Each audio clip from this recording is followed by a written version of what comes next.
funerals and things that normally make people kind of pay attention in a way. When you see what's happening in Italy, when you hear the stories of there, is that the track that we are on?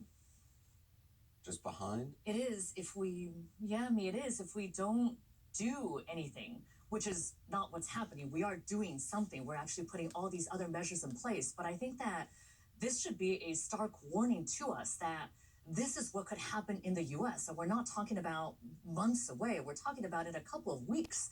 This is what the US could look like. And I think it really underscores why all these social distancing measures that we're trying to put into place now, as draconian and uncomfortable as they may be, this is what we're trying to avoid.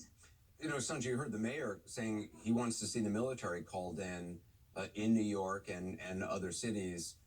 Gail asked a question for you. We have a strategic oil reserve, she says, to help keep our country prepared for disaster. Why don't we have a strategic health reserve with the necessary supplies, masks, gloves, gowns, respirators, etc., to be prepared for a health crisis? There is a reserve, but what do we know about it? Yeah, I mean, there's this stockpile, and it does have a certain amount of these supplies in there. For example, breathing machines, these ventilators that we keep talking about, there's around 10,000 of these ventilators. There's about 62,000 that are being used in the country at any given time.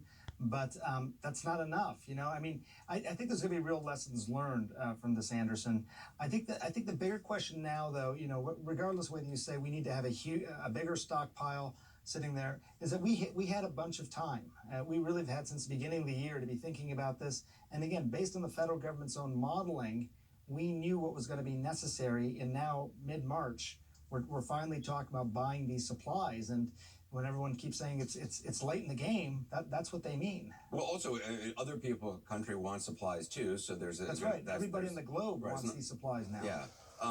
Dr. Wen, I mean, Vivian wants to know, can the virus be carried into a home on shoes? It's possible, but this is certainly not the primary way that people are going to be infected with the new coronavirus. I would say, though, that if you work in a healthcare setting or if you're around people who have